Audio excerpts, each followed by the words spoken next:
The issue with the 4-inch nipples is related to how the conductors are configured within those raceways as they connect to the pull box. Each nipple contains only one type of wire. For example, all wires in one nipple, all B wires in another nipple, and so on. This configuration violates the National Electrical Code, specifically Article 312.8, and presents potential electrical safety hazards.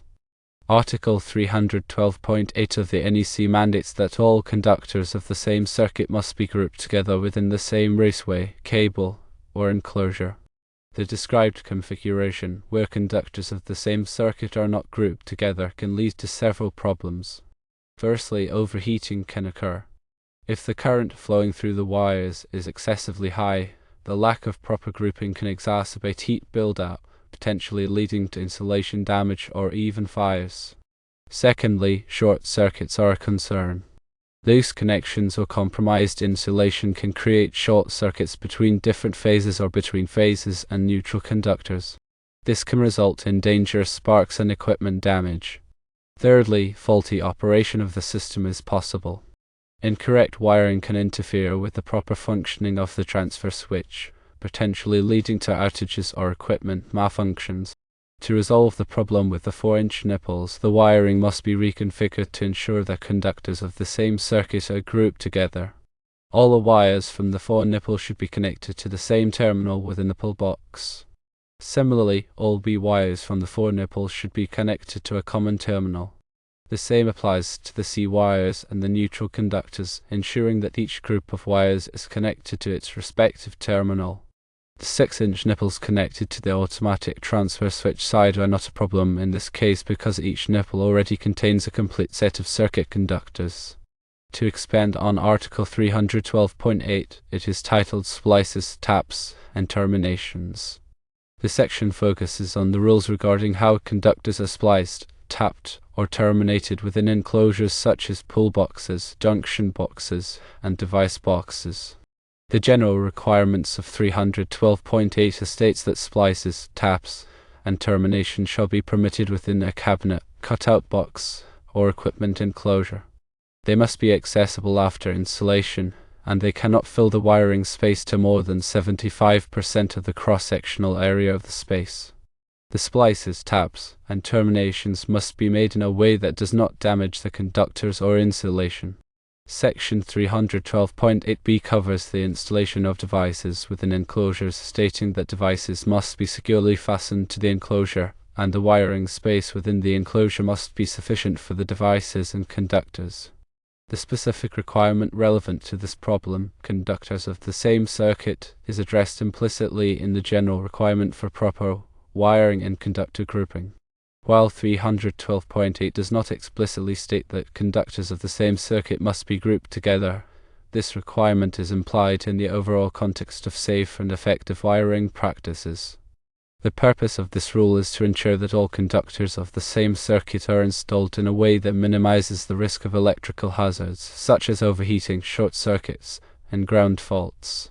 When conductors of the same circuit are not grouped together, it can create an imbalance in the magnetic fields around the conductors, leading to increased inductance and impedance. This can result in increased heat generation in the conductors, as well as voltage drops and other problems. By grouping conductors of the same circuit together, the magnetic fields around the conductors tend to cancel each other out, reducing inductance and impedance. This helps to minimize heat generation, voltage drops, and other electrical hazards. Article 300.3b is more explicit regarding the grouping of conductors. It states that all conductors of the same circuit and, where used, the grounded conductor and all equipment grounding conductors must be contained within the same raceway, auxiliary gutter, cable tray, cable bus assembly, cable, or cord. There are some exceptions to this rule, such as for certain types of control circuits and for conductors installed in parallel. However, in general, it is important to group all conductors of the same circuit together to ensure safe and effective operation of the electrical system.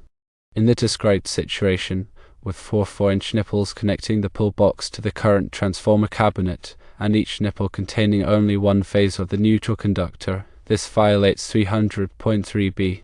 The problem is that the conductors of the same circuit are not grouped together in the same raceway.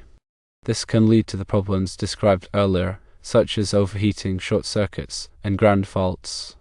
The solution is to rewire the conductors so that all conductors of the same circuit are grouped together in the same raceway. This could be done by using a larger nipple that can accommodate all of the conductors, or by using multiple smaller nipples and grouping the conductors appropriately. Here are some additional points related to the installation and the National Electrical Code. The ampacity of conductors must be determined in accordance with NEC Table 310.15b16 or calculated per 310.15. The conductor insulation type impacts ampacity. Conductors must be protected from physical damage per NEC 300.4. Use appropriate conduit fittings and supports. Ensure proper grounding and bonding per NEC Article 250. Verify that all connections are torqued to the manufacturer's specifications. Use a calibrated torque wrench. Label all conductors and equipment clearly. This helps with future maintenance and troubleshooting. Document the installation. Keep records of conductor sizes, conduit types, and other relevant information. Perform a thorough inspection of the installation before energizing the system. Use appropriate testing equipment to verify that the wiring is correct and that all equipment is functioning properly. In addition to the NEC requirements, there may be local codes or regulations that apply to the installation. Check with the local authorities to ensure that the installation complies with all applicable requirements. Regular maintenance is important to ensure the continued safe and reliable operation of the electrical system. This includes inspecting conductors and equipment for damage, tightening connections, and testing the system periodically.